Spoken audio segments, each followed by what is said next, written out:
احسن اقبال صاحب, جناب حفیظ الرحمان صاحب, جناب برجیز طاہر صاحب, پرویز رشید صاحب, مریم اورنگزیب صاحبہ, اور ہمارے دو شیر انجینئر عارف صاحب اور سجاد شیر لیاٹ. بڑا مشکل نام ہے لیکن اس میں شیر آتا ہے. اور نگر خاص کے میرے دلیروں, شیروں, حیدر کے ماننے والوں, حسین علیہ السلام کے ماننے والوں, حسن علیہ السلام کے ماننے والوں, حضرت بی بی زینب علیہ السلام کے ماننے والوں, آپ کو نگر کی بیٹی, نگر خاص کی بیٹی, ہنزا کی بیٹی, گلگت بلتستان کی بیٹی مریم نواز کا السلام علیکم. آپ کو محمد نواز شریف اور محمد شہباز شریف کی طرف سے بھی السلام علیکم.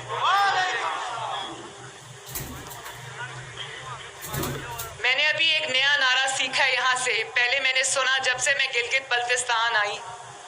مجھے دو نعرے بڑے پسند آئے, آلو آلو شیر آلو اور وتو وتو شیر وتو. لیکن ایک نعرہ آج مجھے بہت پسند آیا, میں نے سیکھ لیا, دھیمی دھیمی, پھر سے دھیمی دھیمی, دھیمی دھیمی. مجھے پتا چلا کہ پچھلے الیکشنز میں جب اللہ تعالیٰ کے فضل سے اور گلگت بلتستان کے عوام کی مہربانی سے مسلم لیگ نون کو تاریخی مینڈیٹ ملا گلگت بلتستان کے اندر, مجھے یہ پتہ لگا کہ ہنزا سے مسلم لیگ نون, نگر خاص سے مسلم لیگ نون نہیں جیتی. لیکن یہ جان کے مجھے بے حد خوشی ہوئی کہ مسلم لیگ نون کو یہاں سے سیٹ ملی ہو یا نہیں ملی ہو, مسلم لیگ نون نے گلگت بلتستان کے باقی علاقے جہاں سے وہ فتح یاب ہوئی تھی اور نگر خاص میں کوئی تفریق نہیں کی. مسلم لیگ نون نے یہاں 7.5 ارب کے پروجیکٹس دیے ماشاءاللہ, کیونکہ مسلم لیگ نون یہ جانتی ہے کہ اس کو ووٹ ملے یا نہ ملے, مسلم لیگ نون یہ جانتی ہے کہ وہ کسی جگہ سے جیتے یا نہ جیتے, عوام کی خدمت اس کی ذمہ داری نہیں, اس کا فرض بھی ہے. تو کیا میرے نگر خاص کے بہن بھائی اور بزرگ یہ مجھے گواہی دیتے ہیں کہ پچھلے 70 سال میں گلگت بلتستان اور نگر خاص میں جتنے کام نہیں ہوئے وہ نواز شریف اور حفیظ الرحمان کے پچھلے 5 سال میں ہوئے ہیں؟ اور اگر ہوئے ہیں تو اب 15 نومبر کو تاریخی دن آ رہا ہے میرے بھائیوں اور بہنوں. آپ حسین اور حسن کے ماننے والے ہو. انہوں نے کہا کہ حسین اور حسن میرے بھائیوں کا نام ہے, میرے 2 بھائی ہیں حسین اور حسن, لیکن آپ یہ نہیں جانتے کہ ہم بھی اہل بیت سے بہت محبت اور عقیدت رکھنے والے لوگ ہیں. میرے بھائیوں کی بیٹیوں کا نام ہے خدیجہ, فاطمہ, زینب, ام کلثوم اور رقیہ, میرے بھائیوں کی بیٹیوں کا نام ہے ماشاءاللہ. اور نگر خاص کے بہادر عوام کیونکہ حیدر کو ماننے والے ہیں, حسن اور حسین علیہ السلام کو ماننے والے ہیں, وہ یہ جانتے ہیں کہ حسین علیہ السلام نے ظلم کے آگے سر نہیں جھکایا, یزید کے آگے سر نہیں جھکایا, سر کٹوا دیا مگر سر نہیں جھکایا. نواز شریف اور آپ کی بیٹی اور آپ کی بہن مریم نواز اور مسلم لیگ نون آج اسی طرح انہی تعلیمات کے اوپر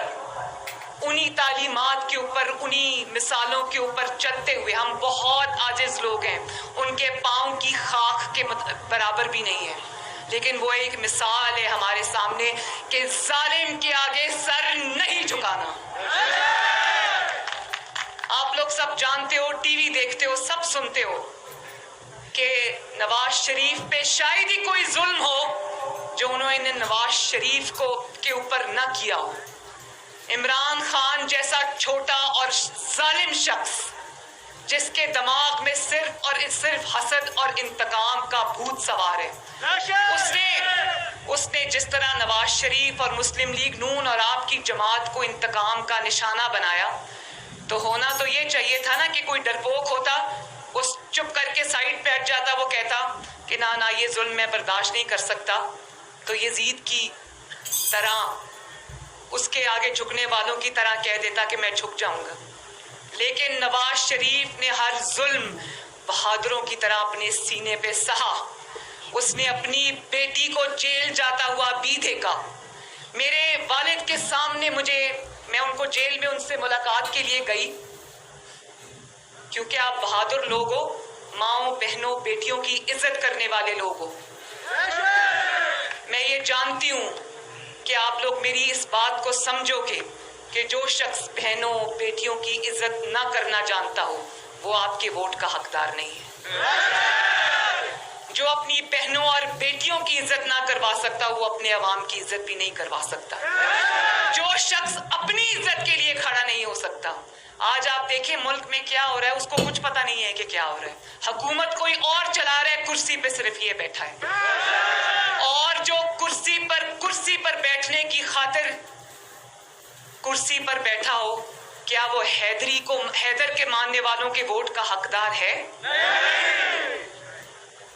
اور پھر مثالیں دیتا ہے حضرت عمر علیہ السلام کے وقت کی، تو اس کو یہ کمال ڈٹائی سے کہتا ہے کہ مہنگائی جو ہے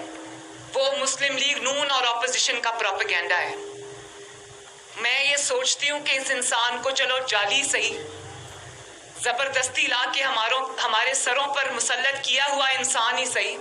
لیکن وزیر اعظم کی کرسی پر تو بیٹھا ہے نا، تو کتنی ڈھٹائی سے وہ یہ کہہ رہا ہے کہ مہنگائی تو نہیں ہے، مہنگائی تو صرف پروپیگنڈا ہے۔ تو آؤ ذرا نگر خاص کے بازار میں آؤ، عوام سے آٹا چینی اور کا ریٹ پوچھو،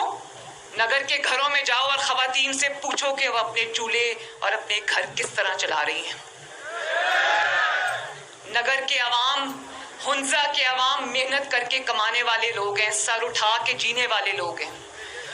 وہ عمران خان کی طرح ان کے ہاتھ امیر لوگوں کی جیبوں میں نہیں ہوتے، ان کا کچن کوئی امیر آدمی نہیں، کچن کون چلا رہا ہے، اس کا گھر کون چلا رہا ہے، اس کا خرچہ کون چلا رہا ہے، اسے آپ میرے نگر کے بھائیوں آپ کی تکلیف کا کیا احساس ہوگا؟ تو کیا ایسا پتھر دل رکھنے والا انسان کہ دنیا بھوک سے بلک رہی ہے، پاکستان کے کونے کونے سے غریب عوام جھولیاں اٹھا کر عمران خان اور اس کی جعلی حکومت کو بد دعائیں دے رہے ہیں، لوگوں کو سمجھ نہیں آ رہی کہ بجلی کے بل دیں، گیس کے بل دیں، اپنے بچوں کی فیسیں دیں، ان کی کتابوں اور کپڑوں کا یونیفارمز کا خرچہ اٹھائیں، گھر کا چولہا جلائیں، یا پھر اپنے گھر میں بیمار لوگوں کی دوائیوں کا خرچہ اٹھائیں۔ تو ایسے شخص کو جس کے خرچے کوئی اور اٹھاتا ہو، اس کو غریب کی تکلیف کا کیا احساس؟ اور جس انسان نے پاکستان کے کسی کونے میں کسی صوبے میں ایک اینٹ نہ لگائی ہو، جس کے آس پاس سارے آٹا چینی چور بیٹھے ہو، عوام کی جیبوں پر ڈاکے ڈالنے والے بیٹھے ہوں، اور جس کی حکومت اب جانے والی ہو، تو گلگت بلتستان اور ہنزا کے عوام کیا اس کو ووٹ دے کے اپنا ووٹ ضائع کریں گے؟ سنا تھا کہ گلگت بلتستان کے عوام جو حکومت وقت ہوتی ہے اس کو ووٹ دیا کرتے ہیں، لیکن جتنا میرا آپ سے بات چیت ہوئی ہے اور جتنا میں آپ کو سمجھی ہوں، آپ لوگ کسی بھی جگہ سے زیادہ شعور اور عقل رکھنے والے لوگ ہو، ماشاءاللہ۔ مجھے پتا ہے کہ آپ لوگ جب